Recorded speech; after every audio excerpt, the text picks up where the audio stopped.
الحمد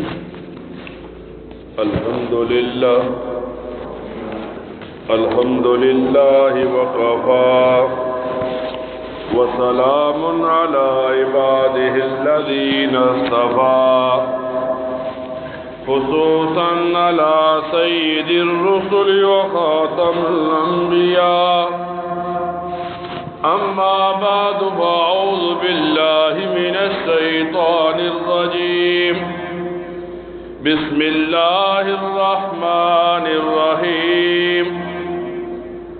قال الله تبارك وتعالى محمد رسول الله والذين معه وشداء على الكفار رحماء بينهم وقال النبي صلى الله عليه وسلم اللهم اجعل عاديا مهديا واهدئ به صدق الله مولانا العظيم إن الله وملائكته يصلون على النبي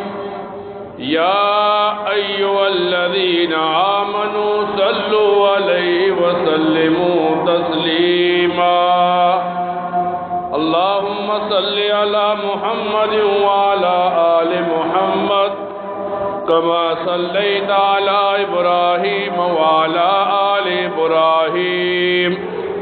إنك حميد مجيد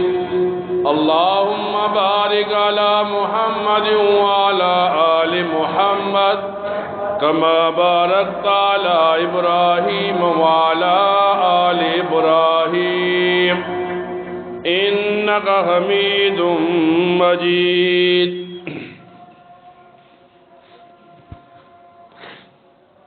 قرآن کریم کی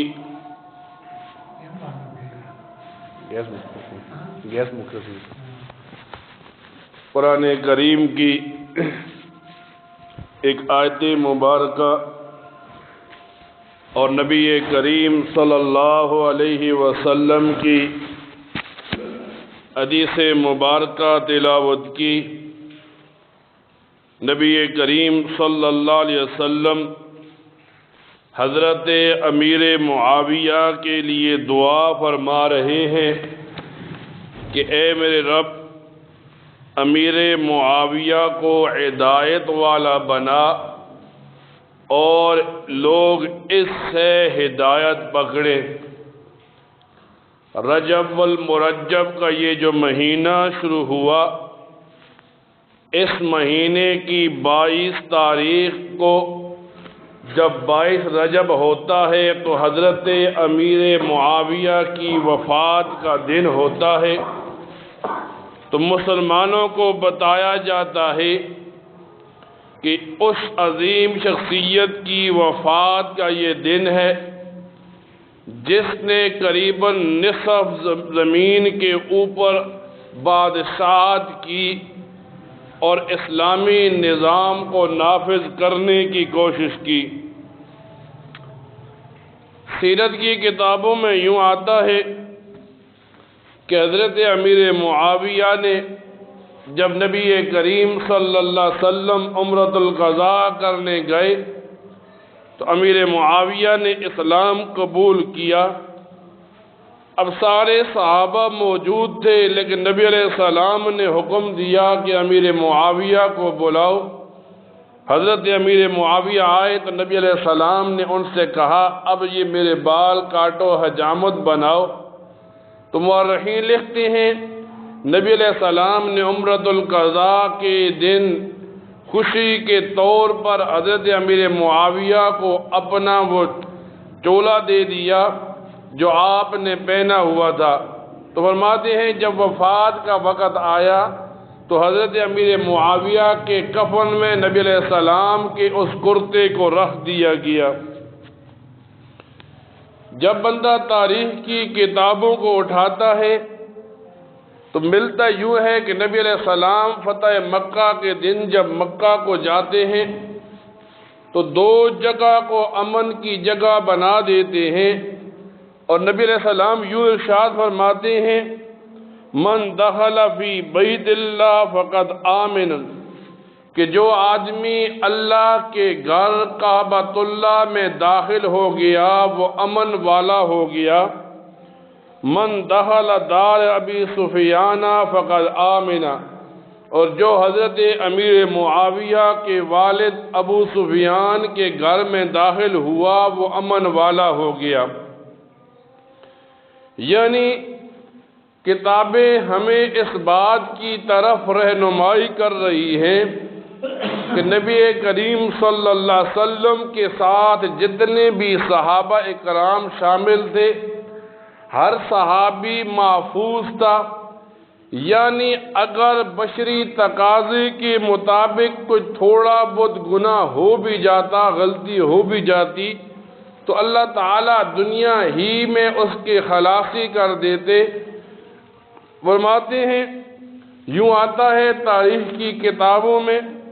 حضرت امیر معاویہ کے والد حضرت ابو سفیان ہے، نبی کریم صلی اللہ علیہ وسلم کی بیٹی گھر سے باہر نکلی حضرت فاطمہ، تو ابو جہل نے حضرت فاطمہ کو تھپڑ دے مارا۔ حضرت فاطمہ دوڑتی ہوئی نبی کریم صلی اللہ علیہ وسلم کی مجلس میں آئی اور شکایت کی کہ ابو جہل نے مجھے مارا ہے۔ تو ابو سفیان نے حضرت فاطمہ کو پکڑا اور جا کر ابو جہل کے سامنے گئے۔ اب یوں لکھتے ہیں کتابوں والے کہ حضرت ابو سفیان نے ابو جہل کے ہاتھوں کو پکڑا اور حضرت فاطمہ سے کہا کہ اب اپنا بدلہ لے لو۔ جب حضرت فاطمہ نے بدلہ لیا اور آ کر نبی کریم صلی اللہ علیہ وسلم کو بتایا تو نبی کریم صلی اللہ علیہ وسلم نے یوں ارشاد فرمایا، اے اللہ تعالیٰ، ابو سفیان نے میری بیٹی کو خوش کر دیا، تو اس سے خوش ہو جا اور اس کے بدلے میں اسے اچھا صلہ عطا فرما۔ اب جب بھی کتابوں کو اٹھایا جاتا ہے اور اس رجب المرجب کے مہینے کو سامنے رکھا جاتا ہے تو یہ بات ایک مسلمان کو بار بار یاد دلائی جاتی ہے کہ یہ جو مہینہ ہے رجب کا، اس میں حضرت امیر معاویہ کا وصال ہوا تھا اور مسلمانوں کے ساتھ اس کے احسانات بہت زیادہ تھے۔ یوں آتا ہے کتابوں میں ایک آدمی قرآن کریم کو پڑھتا ہے تو اسے بتایا جاتا ہے جو قرآن کریم جبرائیل امین آسمانوں سے لاتے تھے نبی کریم صلی اللہ علیہ وسلم کے سینہ اطہر پر، اس قرآن کریم کو نبی کریم صلی اللہ علیہ وسلم سے سن کر حضرت امیر معاویہ لکھ لیا کرتے تھے، اس وجہ سے انہیں کاتب وحی کہتے ہیں۔ فرماتے ہیں جو آتا ہے حدیث کی کتابوں میں، نبی کریم صلی اللہ علیہ وسلم کی بیوی ہے حضرت ام حبیبہ جو حضرت امیر معاویہ کی بہن ہے۔ ایک دن ایسا ہوا کہ حضرت امیر معاویہ نبی کریم صلی اللہ علیہ وسلم کے گھر میں داخل ہوئے اور اپنی بہن کے پاس بیٹھ گئے۔ پھر وہ بہن اور بھائی آپس میں باتیں کر رہے تھے، خوشی کر رہے تھے کہ نبی کریم صلی اللہ علیہ وسلم وہاں پر آ گئے۔ پھر نبی علیہ السلام نے حضرت ام حبیبہ سے پوچھا، کیا آپ کو امیر معاویہ سے محبت اور پیار ہے؟ تو نبی علیہ السلام کی بیوی جو حضرت امیر معاویہ کی بہن تھی وہ کہنے لگی، ہاں مجھے اس کے ساتھ بہت زیادہ محبت ہے۔ تو نبی علیہ السلام نے فرمایا، تجھ سے کئی درجے زیادہ مجھے امیر معاویہ کے ساتھ محبت ہے۔ ایک مسلمان کو یہ باتیں اس لیے بتائی جاتی ہیں کہ اسے پتہ ہونا چاہیے جن کی وجہ سے یہ دین ہم تک پہنچا، جن کے احسانات کی وجہ سے آج قرآن و حدیث محفوظ ہم تک پہنچے، ان کا تذکرہ کرنے کی وجہ سے ایک مسلمان کے اندر محبت زیادہ ہوگی۔ جب صحابہ کرام سے محبت زیادہ ہوگی تو نبی کریم صلی اللہ علیہ وسلم کے ساتھ خود بخود محبت میں زیادتی آتی جائے گی۔ نبی کریم صلی اللہ علیہ وسلم اکثر حضرت امیر معاویہ کے لیے دعائیں کرتے تھے اور یوں نبی علیہ السلام دعا فرماتے، اللہم علمہ الکتاب، کہ اللہ تعالی امیر معاویہ کو کتاب کا علم دے۔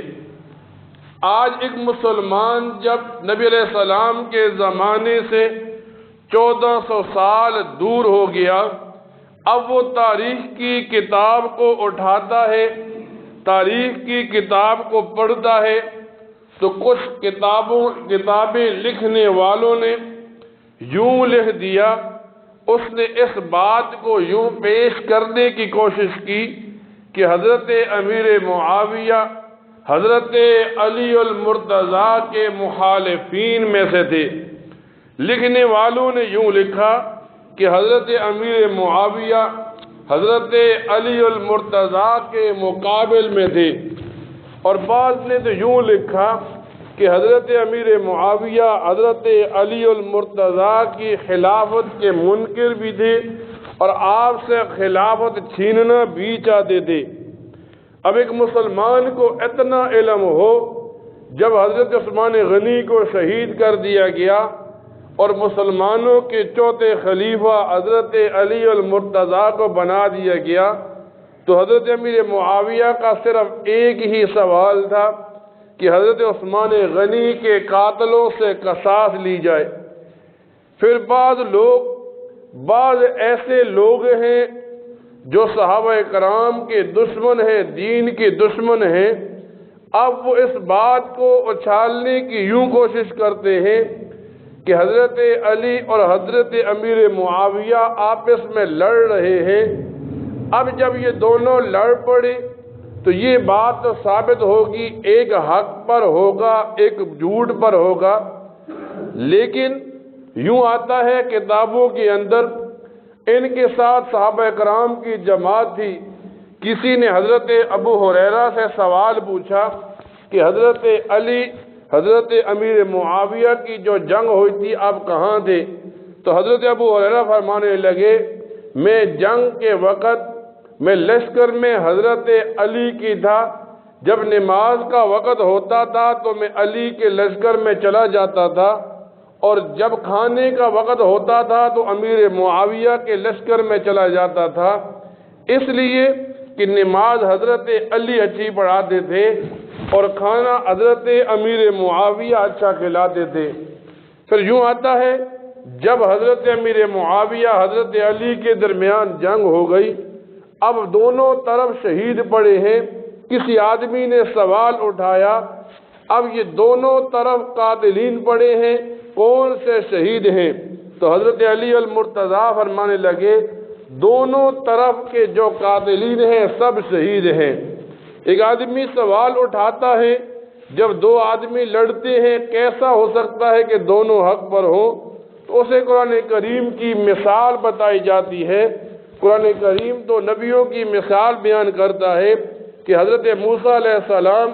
حضرت ہارون علیہ السلام کی داڑھی کو پکڑ کر ان کے ساتھ لڑ رہے ہیں۔ اب کسی بندے میں یہ طاقت نہیں ہے کہ وہ کہے ان نبیوں میں سے ایک حق پر ہے، ایک جھوٹ پر ہے۔ جب تاریخ کی کتابوں کو اٹھایا جاتا ہے تو تاریخ کی کتابوں کے اندر ہزاروں قصے ملتے ہیں۔ ایک آدمی نے عبداللہ ابن مبارک سے سوال کیا کہ مسلمانوں میں بڑے بڑے بادشاہ نیک گزرے ہیں، میں صرف یہ پوچھنا چاہتا ہوں حضرت امیر معاویہ افضل ہیں یا حضرت عمر بن عبدالعزیز افضل ہیں؟ تو عبداللہ ابن مبارک فرمانے لگے، حضرت امیر معاویہ نے نبی کریم صلی اللہ علیہ وسلم کے ساتھ مل کر جو جہاد کیا، حضرت امیر معاویہ جس گھوڑے پر تھے اس گھوڑے کے ناک میں جو مٹی اور گرد و غبار تھا وہ بھی عمر بن عبدالعزیز سے افضل تھا۔ آج ہم اس دور میں جب پہنچ گئے، جب رجب کی 22 تاریخ ہوتی ہے تو مسلمانوں کو ایک تعلیم دی جاتی ہے کہ 22 رجب کا دن یہ کونڈوں کا دن ہے، لوگ اکٹھے ہو کر ایک مجلس میں بیٹھتے ہیں۔ الحمدللہ ہمارے پاس تو یہ بہت کم ہے، شہروں میں بہت زیادہ ہوتا ہے۔ لوگ بیٹھتے ہیں ایک جگہ پر، پھر کھانا پکایا جاتا ہے، پھر پرانے قصے کوئی بیان کیے جاتے ہیں، پھر لوگ اس کھانے کو کھا کر چل پڑتے ہیں۔ اب بعض مجالس ایسی قائم کی جاتی ہیں جہاں پر 22 رجب کے دن خوشی منائی جاتی ہے، اور یہ خوشی حضرت امیر معاویہ کی وفات پر منائی جاتی ہے۔ تو مسلمانوں کو بتایا جاتا ہے محرم کا مہینہ ہو، رجب کا مہینہ ہو، مسلمان اور کافر کے درمیان تفریق کر کے بتا دی جاتی ہے کہ جو ان محرم اور رجب کے مہینوں میں صحابہ اکرام کے ساتھ اپنی محبت ظاہر کرو، سمجھو یہ مومنین ہیں، مسلمان ہیں، اور جو ان دنوں میں صحابہ پر طعن و تشنیع کرے وہ ایک موقع ڈھونڈ کر اپنا ایمان ظاہر کر رہا ہوتا ہے۔ تو جب بھی اس مہینے میں 22 رجب کا دن آتا ہے، 22 رجب کے دن کچھ کافر قسم کے لوگ جو اپنے آپ کو مسلمان تو بتاتے ہیں لیکن مسلمان ہوتے نہیں، یہاں پر وہ ایک خوشی مناتے ہیں کہ یہ امام جعفر صادق کی ولادت کا دن ہے۔ حالانکہ کتابوں کو اٹھایا جائے تو امام جعفر کی ولادت تو 17 ربیع الاول کے دن ہوئی اور ان کی وفات 25 شوال کو ہوئی۔ تو اس مناسبت سے جب یہ رجب کا مہینہ آیا، لوگ اس لیے خوشی منانے کے لیے 22 رجب کو اکٹھے ہو گئے کہ اس دن حضرت امیر معاویہ وفات پا کر دنیا سے چلے گئے۔ اب لوگ حضرت امیر معاویہ پر طعن و تشنیع کرتے ہیں، خوشی مناتے ہیں۔ تو ایک آدمی امام احمد رضا خان لکھتے ہیں،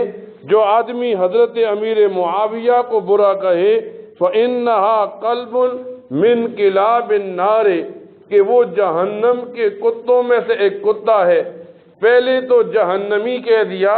پھر دنیا کی سب سے بری چیز برے جانور کے ساتھ نسبت دی، تو ایک مسلمان کو بتا دیا جب یہ 22 رجب کا دن آئے گا، ایک طرف وہ لوگ ہوں گے جو حضرت امیر معاویہ کے لیے 2 نفل پڑھ کر ثواب کریں گے، جو ان کے لیے تلاوت کر کے ثواب کرے گا، یہ تو ایصال ثواب کا راستہ ہو گیا، اور کچھ لوگ اس دن کنڈوں کی خوشیاں منائیں گے، امام جعفر کی ولادت کا دن منائیں گے۔ اگر ایسا آدمی آپ کو نظر آئے، آپ کے ارد گرد میں ہو، آپ دیکھتے ہیں کہ ایک آدمی کنڈوں کا یہ دن 22 رجب کے دن خوشی منا رہا ہے، تو مسلمان کو پتہ ہونا چاہیے یہ آدمی مسلمان نہیں، مسلمانوں میں چھپا ہوا ایک ایسا آدمی ہے جو صحابہ کا، جو قرآن و حدیث کا انکار کرنے والا ہے، صرف ظاہراً اپنے حلیے کو مسلمان بنایا ہوا ہے۔ اللہ تعالیٰ سے دعا کیا کرے اللہ تعالیٰ ان باتوں کو سننے کے بعد ان پر عمل کرنے کی توفیق عطا فرمائے۔ وآخر دعوانا الحمد للہ رب العالمین۔